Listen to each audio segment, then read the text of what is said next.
Bismillahirrahmanirrahim. Assalamu alaikum, my dear and dear students. Welcome back again with a new lecture. आज की lecture में हम पढ़ने जा रहे हैं हार्ट कंट्रैक्शन को.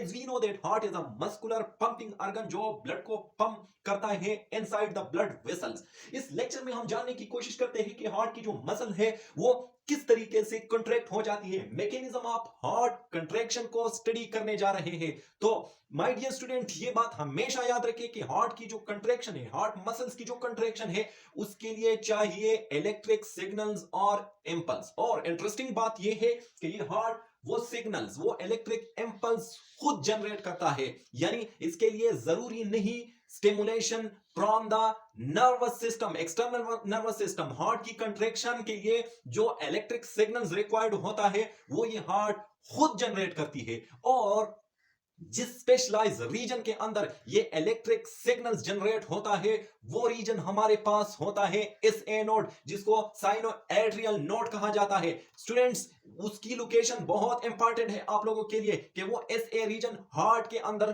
कहां पे मौजूद होता है. तो ये बात याद रखिए, ये जो राइट एट्रियम आपको नजर आ रही है, इसका जो ऊपर वाला रीजन है, ये रीजन,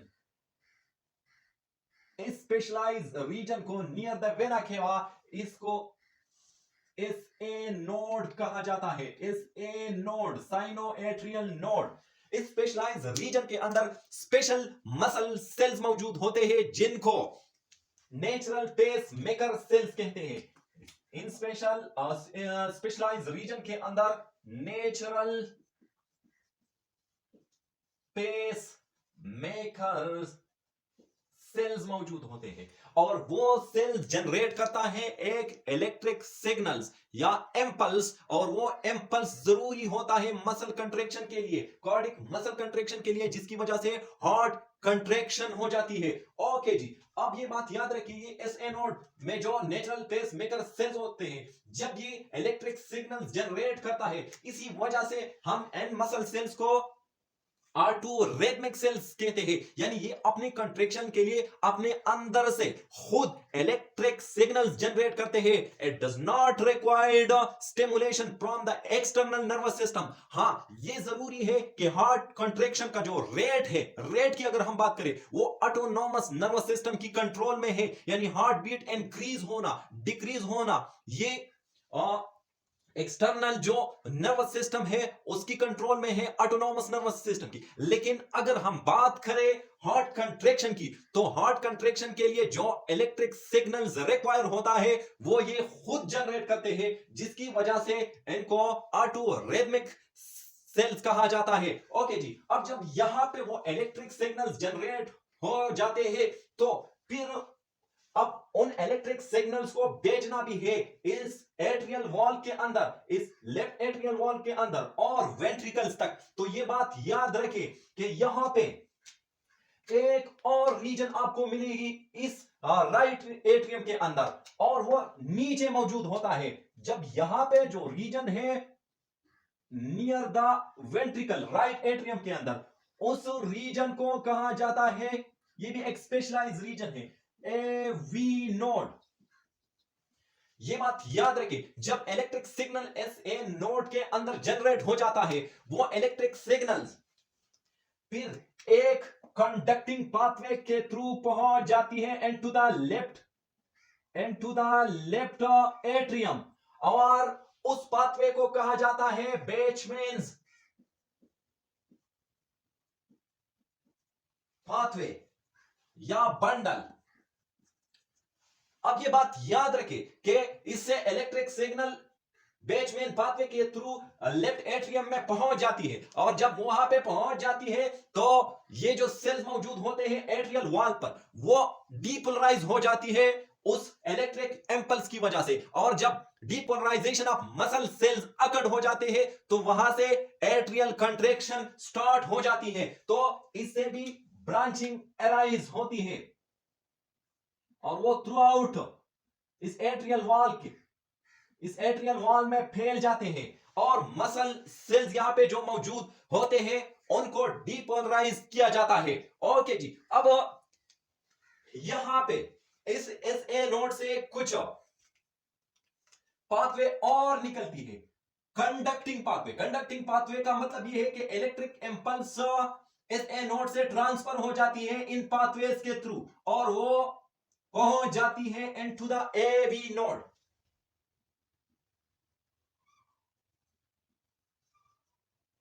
ये आप देख रहे हैं। आप ये बात याद रखिए, ये कंडक्टिंग पाथवे जो आपको नजर आ रही है, इसमें ये वाला पोस्टीरियर एंटर नोडल पाथवे, इसको पोस्टीरियर एंटर नोडल पाथवे कहा जाता है। ये जो मिड में आपको नजर आ रही है, इसको मिडल एंटर नोडल पाथवे कहा जाता है।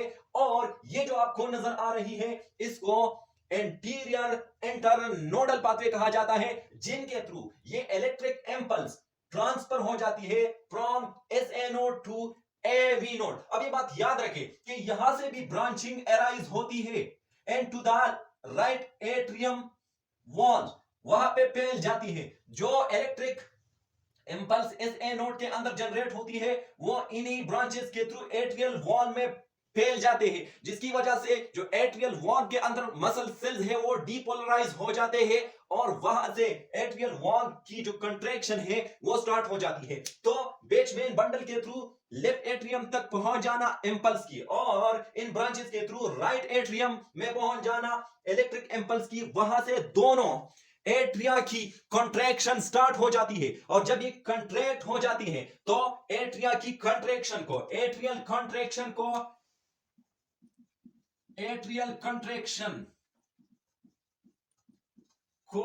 एट्रियल सिस्टोल भी कहा जाता है।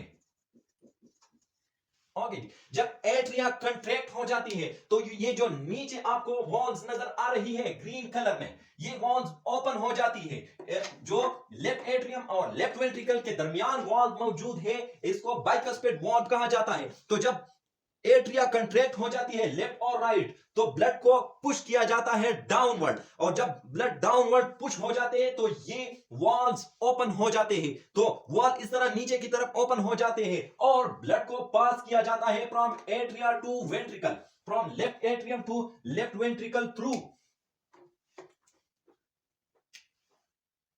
बाइकस्पेड वॉल, और राइट एट्रियम से राइट वेंट्रिकल में थ्रू ट्राइकस्पेड वॉल। ओके जी, जब ये ट्रांसफर हो जाती है तो ये जो signals internodal pathway के थ्रू एवी नोड तक पहुंच जाती है, वो 0.1 सेकंड के लिए यहां पे ठहरती है, ताकि जो एट्रियल कंट्रैक्शन है वो पूरी मेक श्योर किया जा सके, पूरी एट्रियल कंट्रैक्शन मुकम्मल हो जाए। उसके बाद ये एवी नोड इस इलेक्ट्रिक इंपल्स को भेजती है टू द वेंट्रिकल। किस तरीके से वो मैं आपको बता रहा हूं। फर्स्ट ऑफ ऑल, ये एवी नोड से एक बंडल निकलती है, ग्रीन कलर से मैं आपको हाईलाइट कर रहा हूं। ये जो एवी नोड से निकलता है ये बंडल, इसको कहा जाता है, ये भी एक कंडक्टिंग पाथवे है।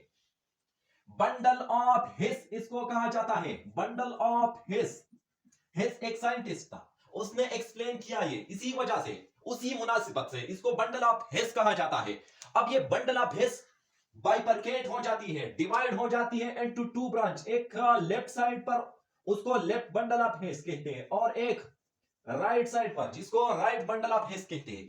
अब इस बंडल ऑफ हिस से, राइट बंडल ऑफ हिस से एक ब्रांच निकलती है इनटू द वॉल ऑफ, यहां से ब्रांचिंग हो जाती है into the wall of right ventricle, और इस लेफ्ट से भी ब्रांचिंग हो जाती है इनटू द लेफ्ट वेंट्रिकल।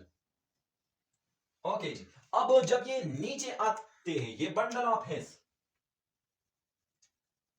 तो इनसे और ब्रांचेस निकलती है, और ब्रांचेस इनसे निकलती है, और उन ब्रांचेस को कहा जाता है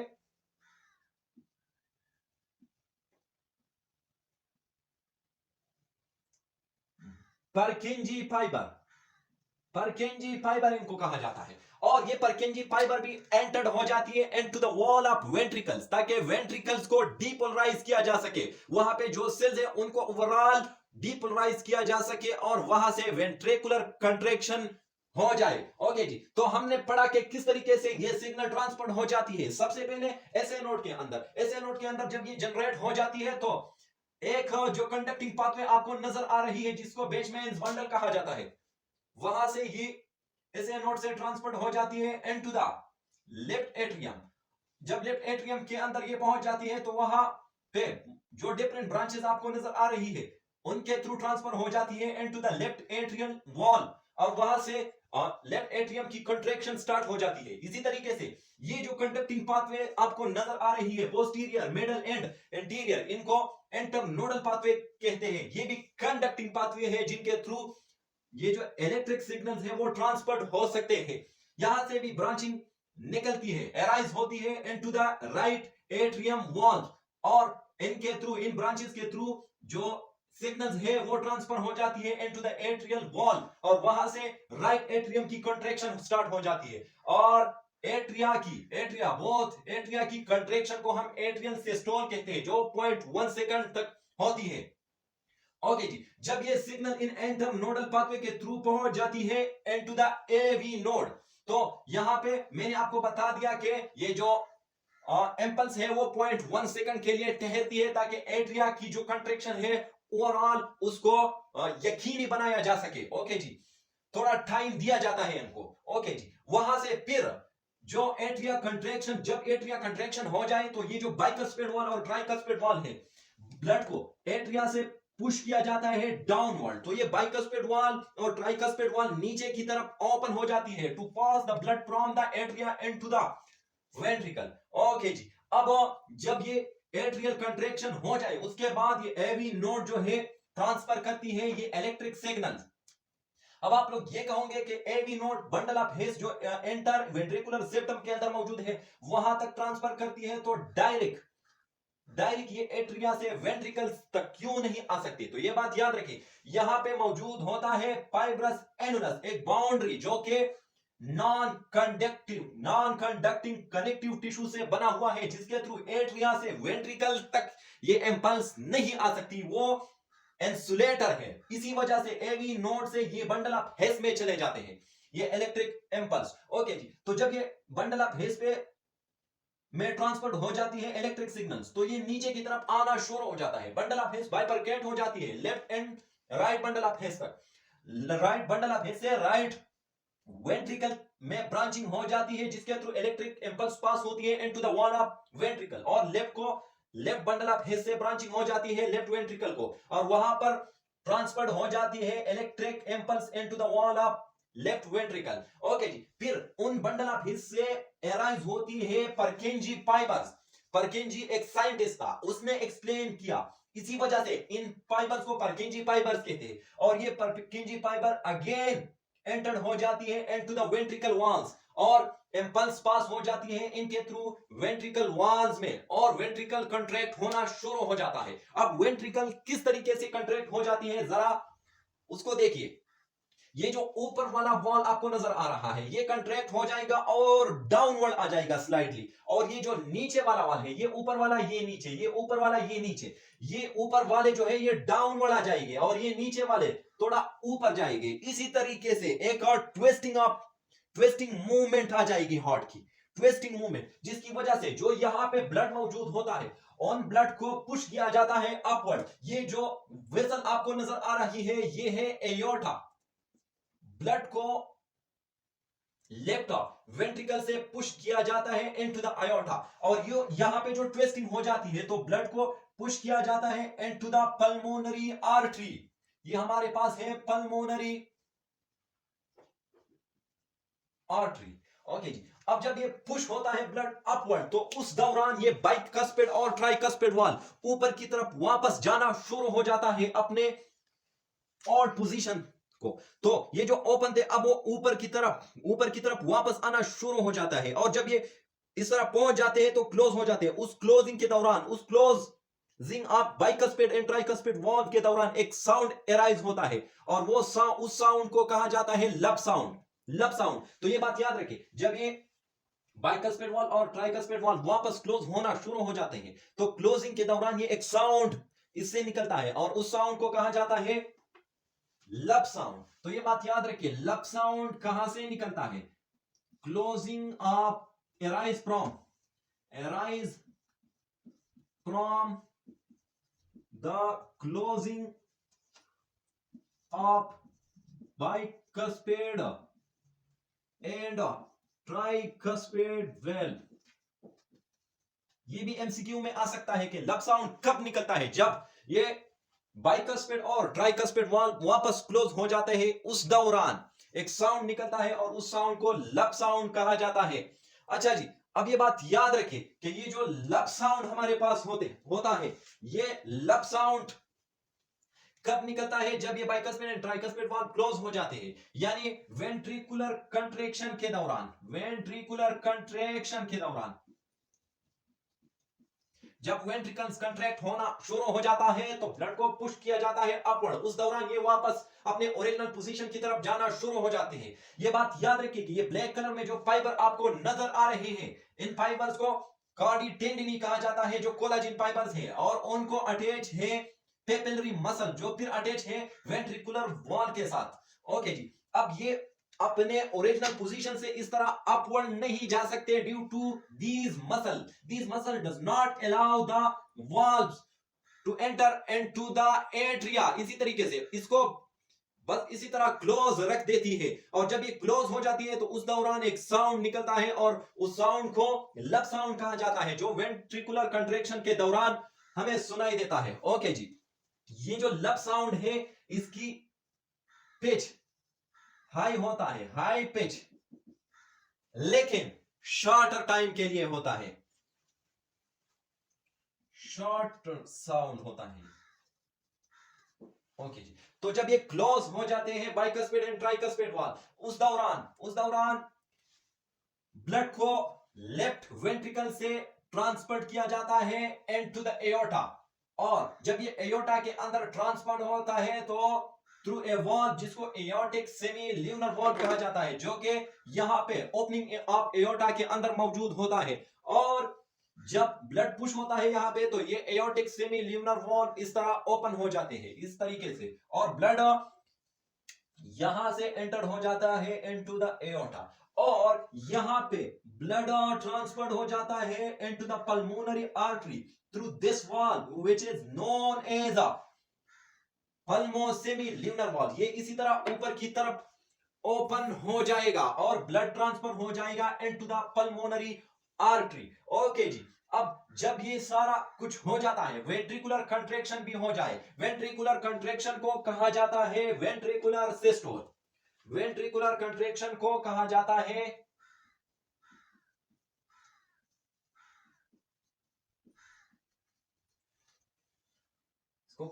है वेंट्रिकुलर सिस्टोल। जो एट्रियल सिस्टोल होता है ये लेता है, इट टेक्स 0.1 सेकंड टाइम, और ये वेंट्रिकुलर सिस्टोल जो है ये एमसीक्यू में आ सकते हैं, बहुत इंपॉर्टेंट है, ये लेता है 0.3 सेकंड। तो एक जो कार्डिक सिस्टोल है वो लेता है, हार्ट कंट्रैक्शन वो लेता है 0.1 plus 0.3 0.4 second time. Heart contraction, heart cardiac contraction जो होता है उसके अंदर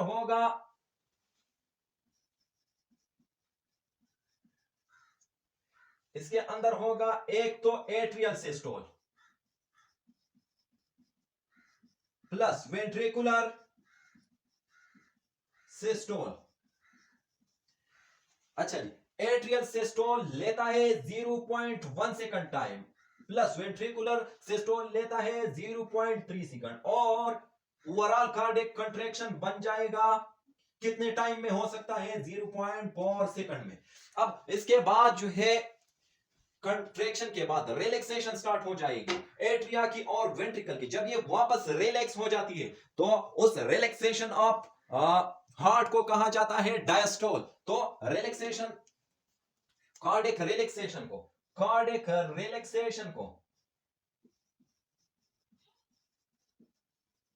कहा जाता है डायस्टोल, जो कि 0.4 सेकंड टाइम ये भी लेता है। तो ओवरऑल एक कार्डिक साइकिल जिसके अंदर कार्डिक कंट्रैक्शन और कार्डिक रिलैक्सेशन, सिस्टोल और डायस्टोल इंक्लूडेड है, वो लेता है 0.8 सेकंड। तो अगर हम यहां पे देखें तो एक कार्डिक साइकिल के लिए कितना टाइम रिक्वायर्ड है, 0.8 सेकंड।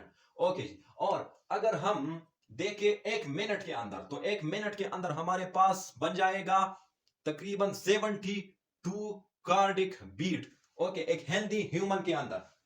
ओके जी। अब जब ये वापस रिलैक्स हो जाते हैं, इसकी तफसील पे मैं आता हूं बाद में।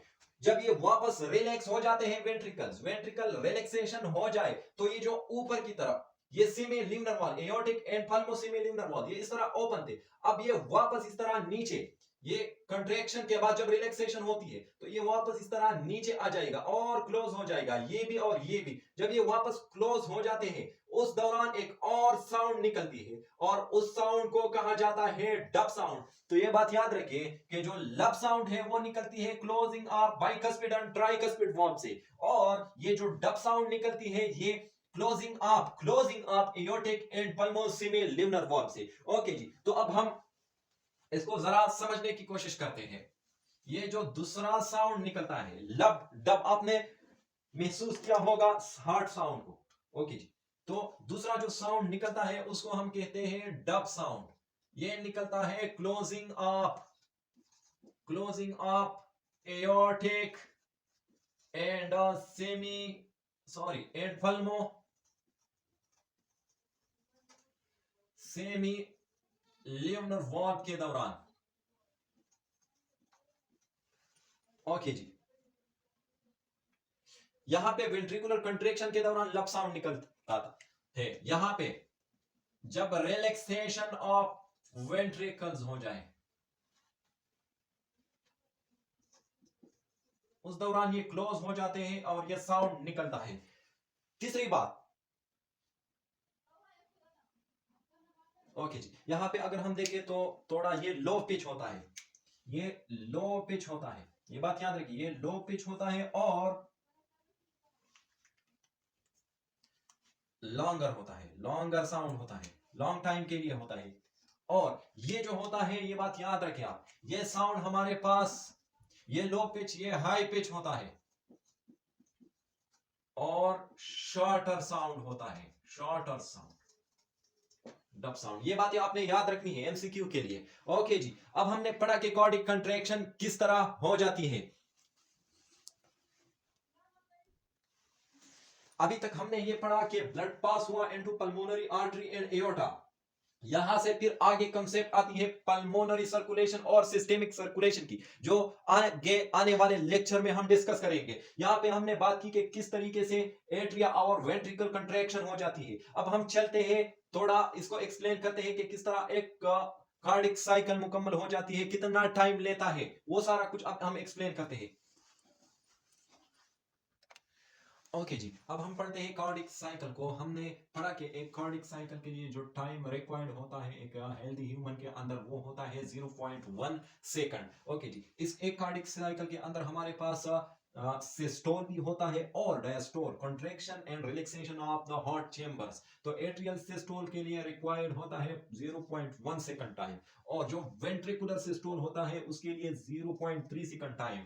ओके जी। तो कार्डिक जो कॉन्ट्रैक्शन है एट्रियल प्लस वेंट्रिकुलर सिस्टोल, वो उसके लिए टाइम बन जाएगा 0.4 सेकंड। अब इसके बाद जो एट्रियल प्लस वेंट्रिकुलर डायस्टोल है वो भी 0.4 सेकंड टाइम लेता है। तो अगर हम एक कार्डिक साइकिल की बात करें तो उसमें सिस्टोल प्लस डायस्टोल आते हैं, और सिस्टोल के लिए जो ओवरऑल सिस्टोल के लिए टाइम है वो है 0.4 सेकंड। इसी तरह डायस्टोल के लिए भी 0.4 सेकंड टाइम रिक्वायर्ड होता है। 0.4 प्लस 0.4 से एक कार्डिक बीट या साइकिल बन जाएगा, और वो कितना टाइम लेता है, 0.8 सेकंड। तो एक कार्डिक बीट, एक कार्डिक साइकिल के लिए 0.8 सेकंड टाइम रिक्वायर्ड होता है। तो यहां पे मैं लिख सकता हूं कि जब वन बीट, एक हार्ट बीट हमारे पास 0.8 सेकंड टाइम में होता है, 0.8 सेकंड टाइम में हमारे पास एक बीट होता है, तो 60 सेकंड जो कि एक मिनट है, उसके अंदर कितनी हार्ट बीट हो जाएगी। अगर यहां से हम सिंपली इसको क्रॉस मल्टीप्लाई करें तो यहां पे हमारे पास 60 एंड 0.8 मल्टीप्लाइड बाय x बन जाएगा। यहां से भी 0.8 पे डिवाइड करो, यहां पर भी 0.8 से डिवाइड करो, ये कैंसिल हो जाएगा, x हमारे पास बन जाएगा 60 मल्टी डिवाइड बाय 0.8। अब आपने अगर इसको सिंपली सिंप्लीफाई करना है फर्दर, तो इस पॉइंट को कैंसिल कीजिए, यहाँ पे 1 आ जाएगा और 8 की जगह 0। अब 4 2 जा 8, 5 2 जा 10, ये बन जाएगा 4 1 जा 4, 4 15 जा 60, यहाँ से 15 मल्टीप्लाइड बाय 5 75, यानी एक हेल्दी ह्यूमन के अंदर एक मिनट में कितने बीट हो सकती है, 75 तक। ओके जी, so this was all about heart contraction. इसके बाद यहां तक हम पहुंच चुके हैं कि हार्ट एंटर हो जाएगा इनटू पल्मोनरी आर्टरी और आयोटा के अंदर। इसके बाद हम पढ़ने जा रहे हैं सिस्टेमिक एंड पल्मोनरी सर्कुलेशन को, arteries, arterioles, capillaries, venules, vein, इन सारी चीजों के बारे में इंशाल्लाह हम अगले लेक्चर में डिस्कशन करेंगे। तब तक के लिए मुझे इजाजत दीजिए। अल्लाह निगहबान।